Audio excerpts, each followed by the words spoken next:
Bonsoir à vous tous et bienvenue à notre étude biblique du mercredi soir. Bienvenue à notre temps dans les Écritures qui nous encourage toujours à marcher avec le Seigneur et à accomplir sa volonté ici-bas dans ce monde. Quels changements majeurs se sont produits en seulement quelques jours au Moyen-Orient? Quelles transformations radicales des relations entre pays sont arrivées si subitement entre les peuples du monde? Mais nécessairement, je fais allusion à la guerre en Israël. Quelle dévastation et quelle perte de vie se sont produites si rapidement et si intensément la fin de semaine passée. Ça nous rappelle comment le jour du Seigneur ou la période de tribulation des nations du monde va se produire, la Bible nous dit, comme un voleur dans la nuit. 1 Thessaloniciens 5 au verset 2. Subitement, puissamment, sans avertissement pour les nations et avec des conséquences dramatiques sur l'expérience de l'homme sur la terre. Puis à travers toute cette tragédie qui se joue sous nos yeux en ce moment, on peut se poser la question, qu'en est-il de Dieu? Qu'en est-il de Dieu? Qu'en est-il du Seigneur dans des temps de grande tragédie parmi les hommes? Qu'en est-il du roi des rois et du seigneur des seigneurs quand les royaumes de ce monde se soulèvent l'un contre l'autre? Que fait le maître de toutes choses lorsque ces hommes s'entretuent d'une telle manière? Puis comme c'était triste aujourd'hui quand ils ont annoncé ces 40 petits bébés qui ont été découverts dans un kibbutz, qui avaient tous été décapités. Donc 40 bébés qui ont été mutilés d'une manière sauvage, d'une manière inhumaine. Puis le réflexe naturel du cœur de l'homme en face de telles atrocités est de passer le blâme à la personne de Dieu, de l'accuser, lui, d'être responsable de ces maux, de l'accuser d'être celui qui n'a pas empêché cette perte de vie humaine, ce grand carnage que nous avons vu, de pointer le doigt si facilement vers celui qu'on ne suit pas. Sincèrement, il faut le dire, on ne le suit pas en tant qu'être humain, on n'écoute pas sa volonté, on ne le respecte pas, mais certainement on veut lui faire passer le blâme pour les conséquences de nos choix. Comme je l'ai mentionné récemment, la Bible nous dit « La folie de l'homme pervertit sa voie ». On a vu beaucoup de perversion dans les derniers jours, n'est-ce pas? Mais la folie de l'homme pervertit sa voie et c'est contre l'Éternel que son cœur s'irrite. C'est tellement facile d'arrêter de se regarder, d'arrêter de regarder les circonstances, d'arrêter de regarder la responsabilité de l'homme, puis de se demander qu'est-ce que Dieu lui fait à travers tout cela, puis de l'accuser, quand dans le fond, on devrait prendre notre part de responsabilité envers ces folies. Ce soir, j'aimerais regarder en quelques instants cette tragédie à la lumière d'une autre tragédie qu'on voit dans les Écritures. Et j'aimerais qu'on puisse considérer ce qu'on peut apprendre de Dieu en face des douleurs qui se manifestent parmi les hommes. Quelle est sa perspective? Quels sont ses agissements? Qu'est-ce qu'on voit au niveau de son cœur? Ce soir, j'aimerais vous inviter à chercher l'Évangile de Jean au chapitre 11. L'Évangile de Jean au chapitre 11 pour considérer le cœur de Dieu en face de la perte d'un bien-aimé dans la vie d'une croyante, pour chercher à comprendre ses voies en face d'une tragédie personnelle très intense qu'un être humain peut vivre dans ce monde. Ce soir, on ne verra pas directement Dieu agir, mais on va plutôt regarder le Seigneur Jésus lui-même, qui est appelé dans les Écritures le reflet de sa gloire et l'empreinte de sa personne. En parlant de Dieu, Jésus, lorsqu'on le voit, on nous dit qu'il est le reflet de la gloire de Dieu, l'empreinte de la personne même de Dieu dans Hébreux 1 au verset 3. Puis on peut s'assurer de comprendre Dieu le Père en voyant Jésus-Christ dans ses agissements, le Dieu de toutes choses qui, par rapport à une telle tragédie dans une famille en Israël, nous montre sa perspective des choses.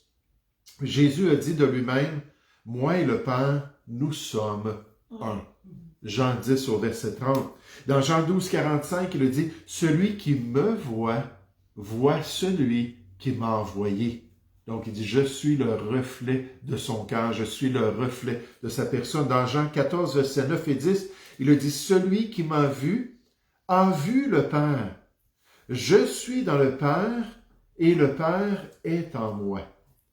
Alors, qu'en est-il de Dieu en face des tragédies qu'on peut expérimenter?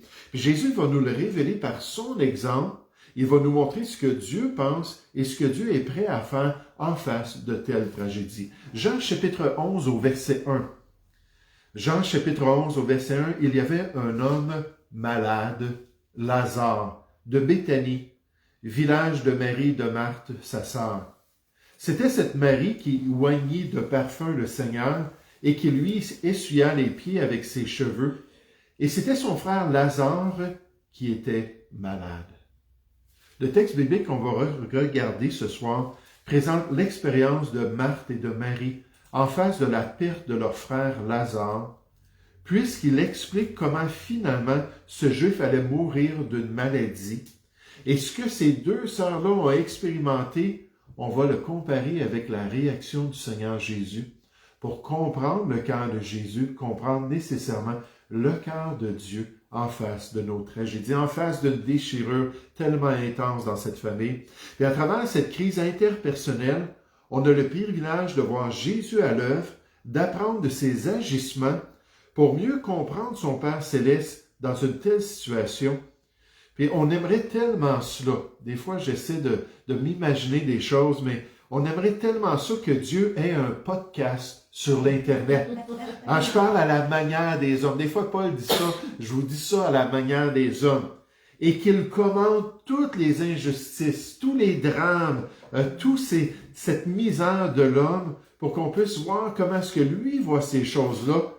Mais malheureusement, ça n'existe pas. Et il faut se fier au message de la Bible pour nous aider à comprendre ce que Dieu pense. Donc, qu'en est-il de Dieu dans les tragédies de l'homme? Je veux faire remarquer ce soir que Dieu suit un programme précis en face de nos tragédies. Dieu suit un programme précis, un plan précis. Il agit toujours d'après le conseil de sa volonté. Éphésiens 1 au verset 11. Il a toujours un plan pour ce qu'il permet ici-bas envers les croyants.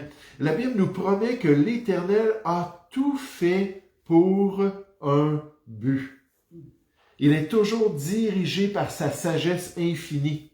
Il est toujours guidé par sa connaissance omnisciente, par ses décrets éternels.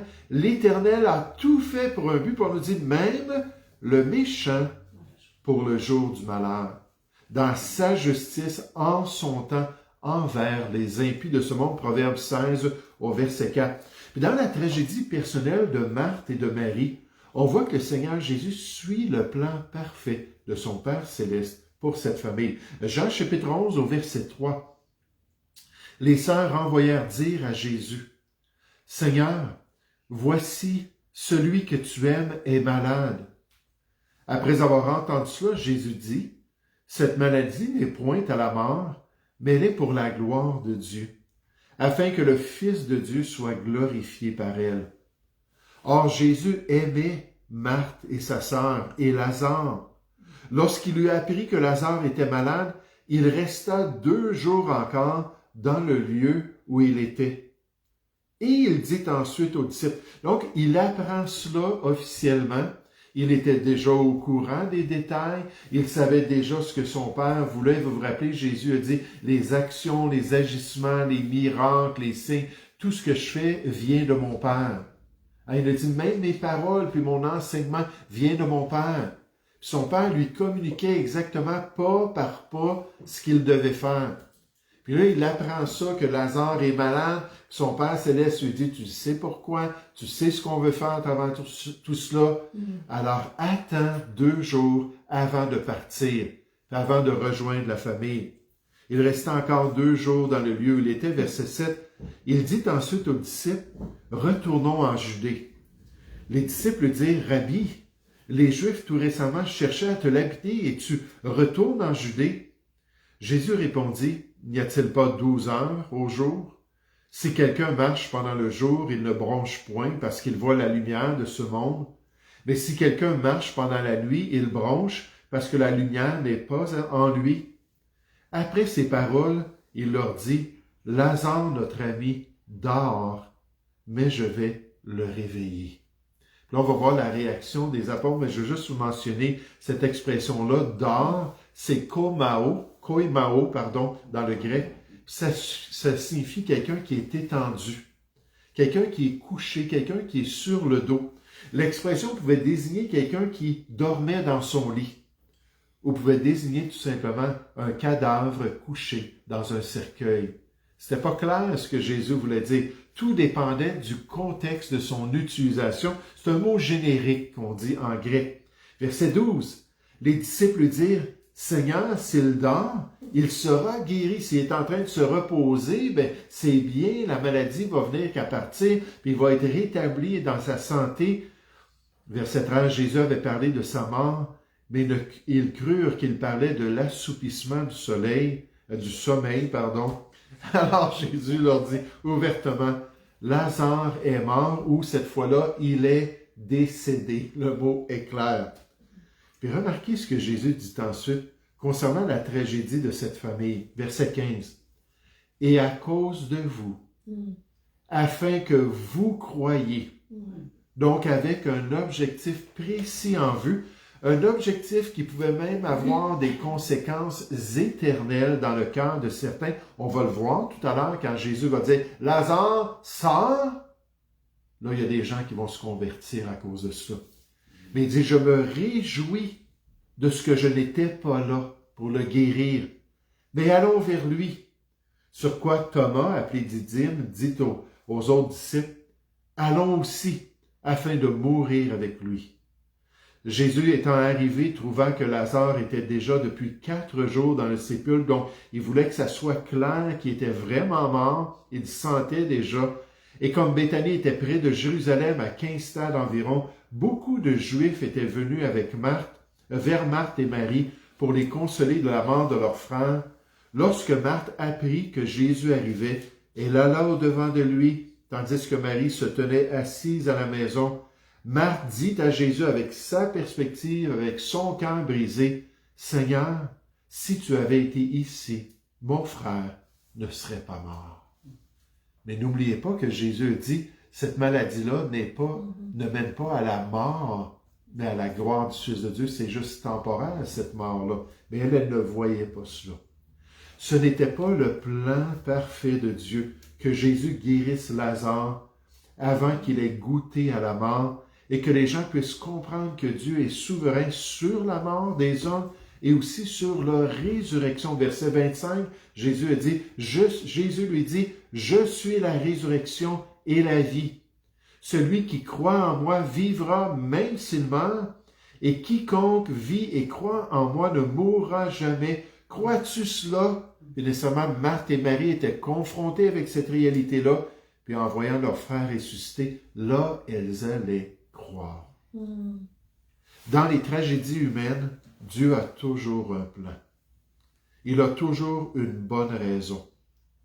Qui sait même si dans ce conflit en Israël, Dieu ne touchera pas le cœur de ces Juifs endurcis, dont un grand pourcentage du peuple se dit athée, se dit ne même pas croire dans le Dieu de leur Père, pour leur permettre d'être disposés envers lui, envers les prochaines étapes de son œuvre. N'oubliez pas, d'après la prophétie biblique dans Apocalypse chapitre 7 et Apocalypse chapitre 14, il y a 144 000 Juifs de la terre promise qui doivent être disposés à se tourner vers Dieu, à croire dans le Messie et à devenir les grands évangélistes de la période de la tribulation. Et qui sait si Dieu n'a pas utilisé cette situation, si Dieu n'est pas en train de travailler dans leur cœur. C'est pour ça que je vous ai dit dimanche passé, priez pour les chrétiens en Israël, priez pour qu'ils saisissent cette occasion-là d'aller partager la bonne nouvelle. Mais peu importe le plan ou les raisons du Seigneur, en tant que chrétien, on peut avoir confiance en lui. On peut avoir confiance dans son cœur, qu'il aime l'être humain, qu'il veut le salut de tous les hommes, qu'il agit avec des objectifs particuliers, avec un plan précis, même dans les grandes tragédies de l'être humain. Dans Jean 14, 1, Jésus a dit à ses disciples que votre cœur ne se trouble point, en parlant de son départ, en parlant des persécutions qu'elle allait leur annoncer, puis ainsi de suite. Croyez en Dieu et croyez en moi. Et se tourner par la foi envers le Seigneur. Se tourner par la foi envers le fait qu'il fait toutes choses pour un but. Il ne reste pas inactif parce qu'il veut que l'être humain souffre, mais il est en train de planifier les choses pour accomplir ses desseins éternels. Qu'en est-il de Dieu dans de telles tragédies comme celles qu'on vient de voir en Israël puis dans les territoires palestiniens? Deuxièmement, Dieu est touché par les maux vécus par l'homme. C'est très clair ici. Dieu est touché par la souffrance humaine. Il est sensible envers les tragédies des êtres humains. Il a le cœur touché par la misère qui se vit sur cette terre. Jésus démontre clairement que Dieu n'est pas détaché de la douleur qu'expérimentent les hommes dans ce monde, les déistes dans le passé. C'était qui les déistes? Plusieurs des fondateurs des États-Unis, de ceux qui ont signé la Constitution, étaient des déistes. Ces déistes-là disaient croire dans le Dieu de la Bible, mais disaient que le Dieu de la Bible est loin de nous. Le Dieu de la Bible est dans les confins de l'univers. Il a créé toutes choses, il a mis l'homme sur la terre, puis là, il ne se préoccupe pas des êtres humains. C'était très populaire pendant un certain temps de croire que pourquoi l'être humain vivait toutes ces choses-là, c'est que Dieu s'en foutait finalement.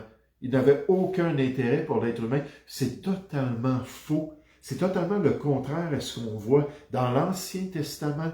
Quand Dieu souffre, dans l'Ancien Testament, quand Dieu est touché par les malheurs de son peuple, et dans le Nouveau Testament, lorsqu'on voit le Seigneur Jésus et sa réaction. Jean chapitre 11 au verset 32, lorsque Jésus fut arrivé là où était lorsque Marie, fut arrivée là où était Jésus et qu'elle le vit, elle tomba à ses pieds et lui dit, « Seigneur, si tu avais été ici, mon frère ne serait pas mort. » Jésus, la voyant pleurer, là, il la regarde dans les yeux.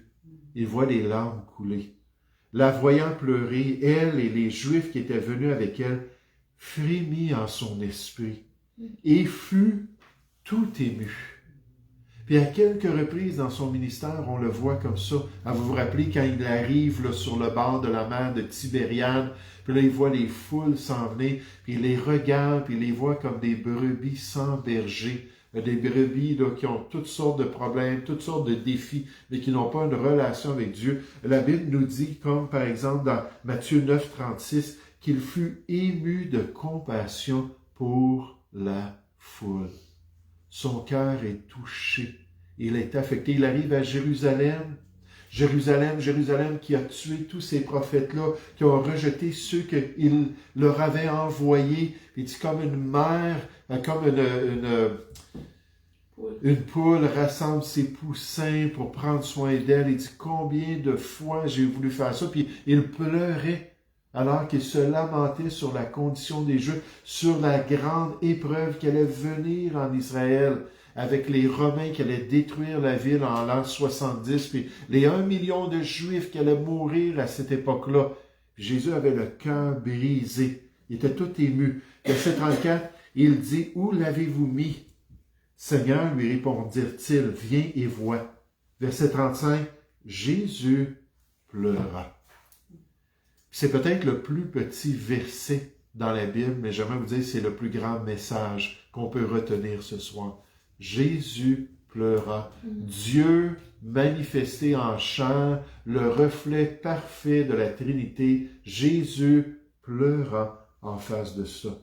Sur quoi les Juifs dirent, « Voyez comme il l'aimait. » Et quelques-uns d'entre eux dirent, « Lui qui a ouvert les yeux de l'aveugle, ne pouvait-il pas faire aussi que cet homme ne meure point? » Non, Dieu avait un plan, Dieu avait un but, Dieu avait un objectif précis.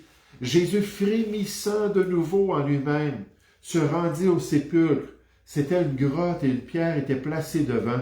Jésus dit, « Ôtez la pierre. » une sensibilité envers ce que l'homme vit, une tristesse pour les maux expérimentés par l'être humain. Puis non seulement une tristesse, mais des fois aussi on voit une joie. On voit vraiment que le Seigneur est joyeux en face du bonheur des siens.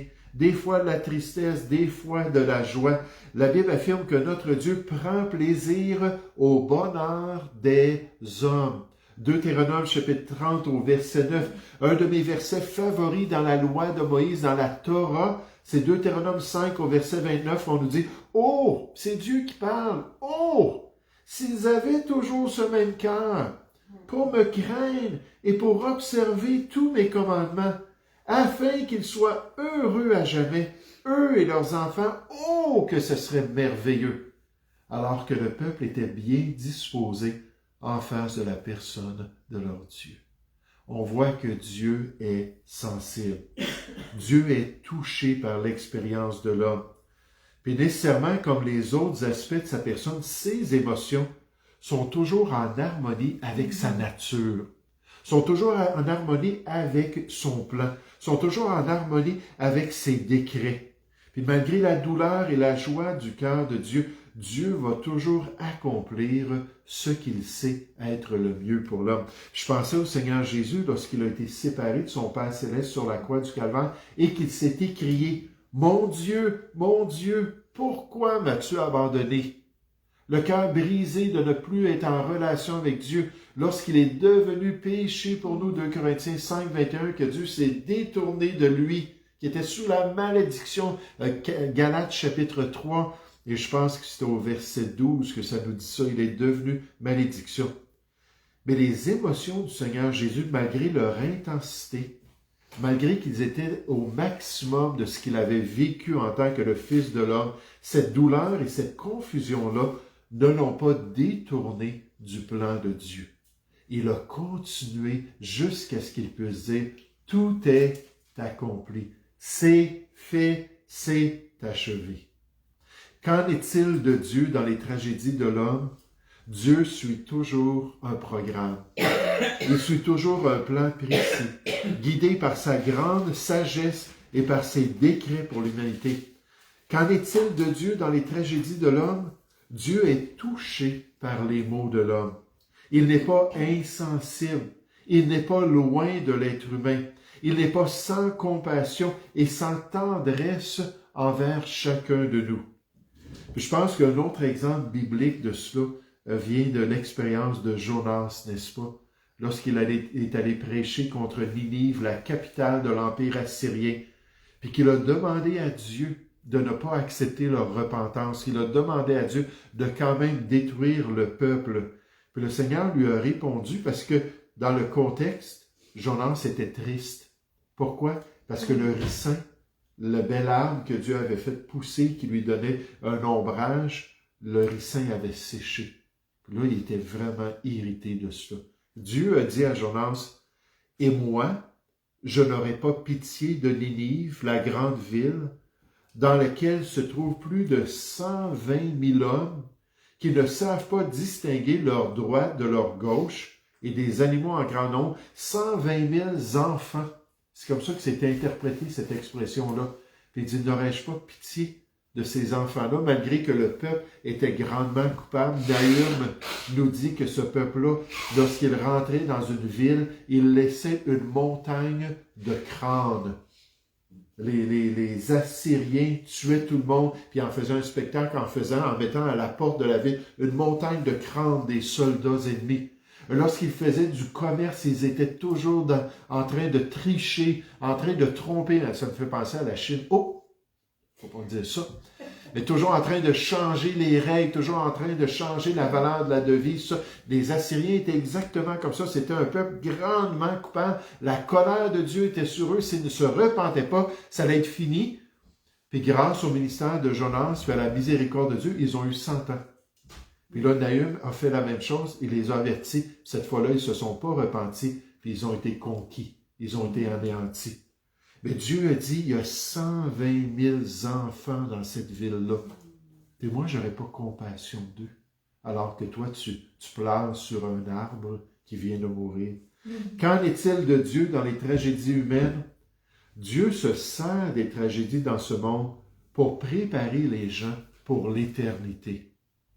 Dieu se sert des tragédies de ce monde pour atteindre des objectifs éternels, pour sauver les hommes, pour les disposer à croire en lui. Je pense à Étienne qui a été exécuté.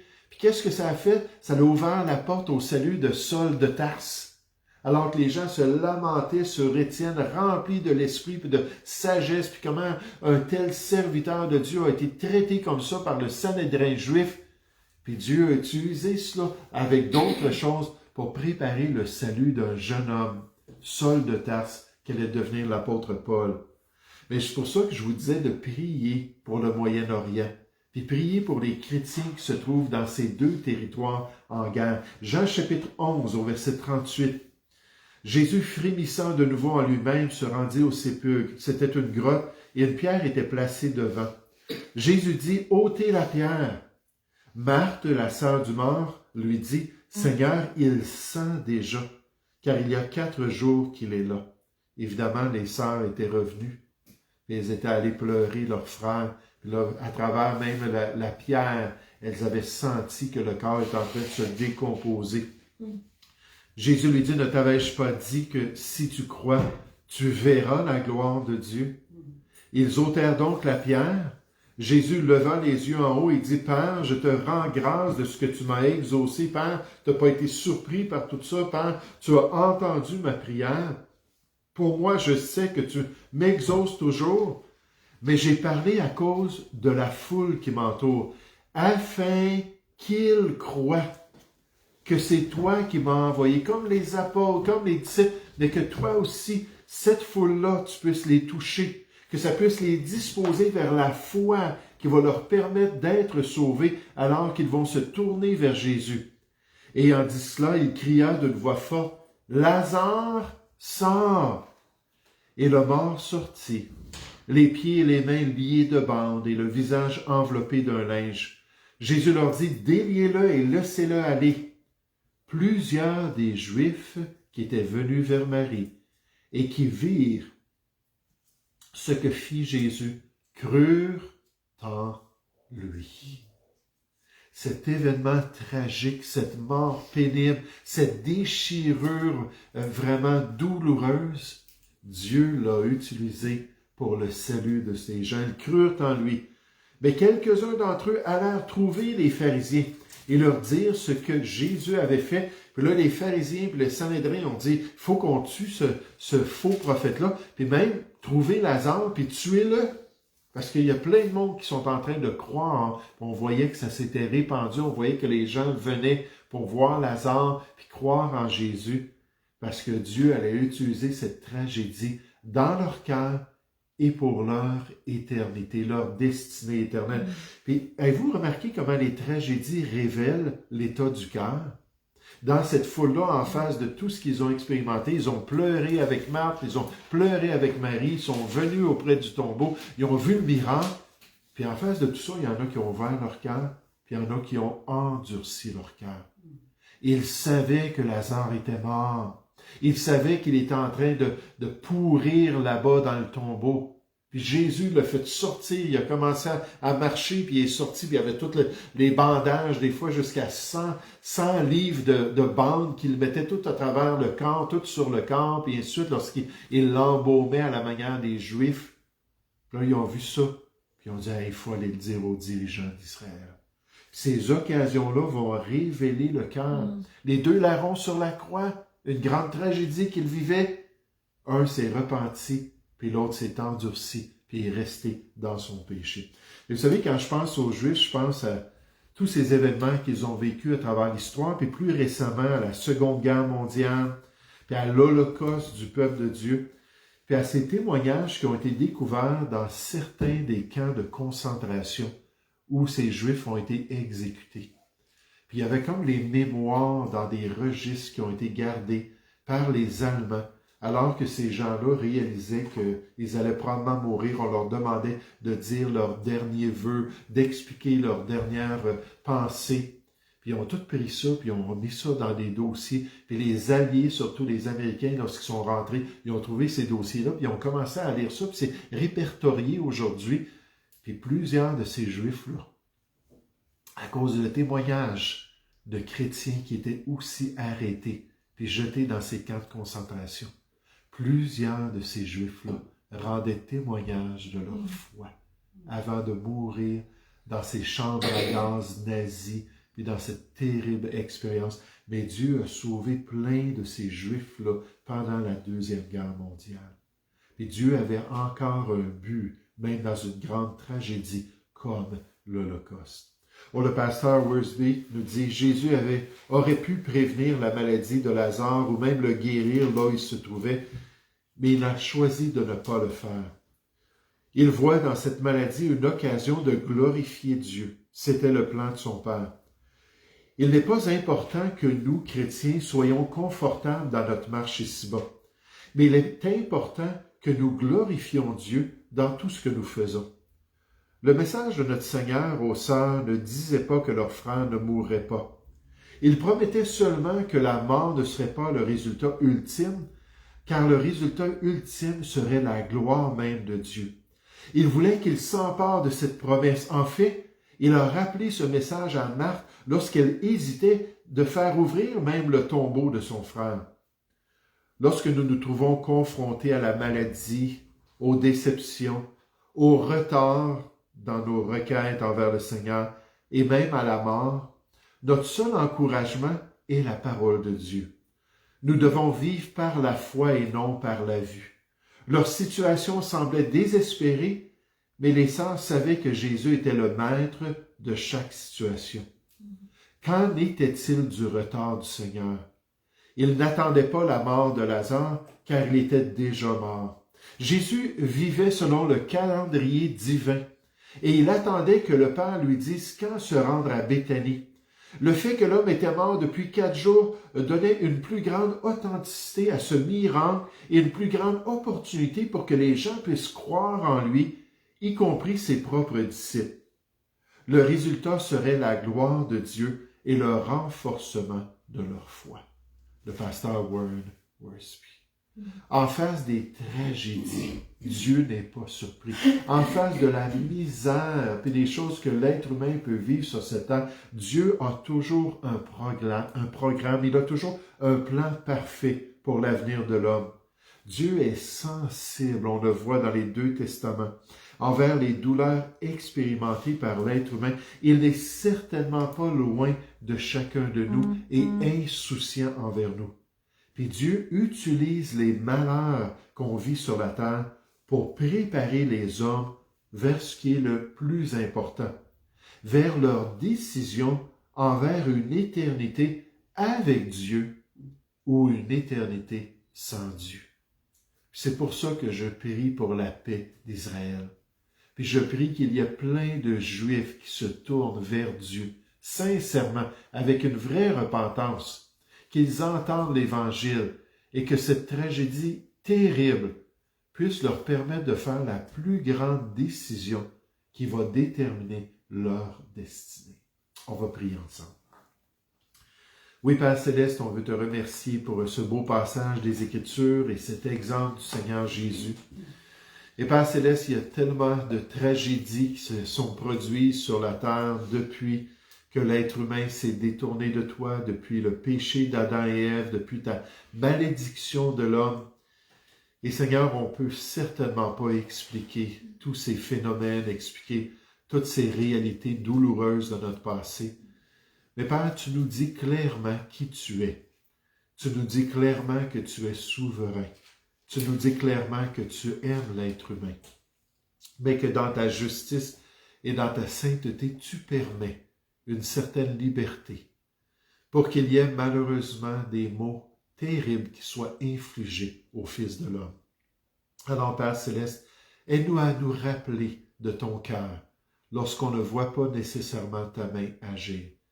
Aide-nous à nous confier en toi, et à savoir que toi, tu es sensible, et toi, tu es présent, et toi, tu es disponible. Et surtout, Seigneur, je pense à ma mère lorsqu'elle a appris son cancer et quelques mois après, lorsqu'elle est partie pour la gloire, qui était prête même à souffrir, puis à mourir en tant que chrétienne, en Christ, et à mourir, Seigneur, pour que toi, tu sois glorifié. Alors, Seigneur, aide-nous à avoir cette perspective, nous te prions, au nom du Seigneur Jésus. Amen.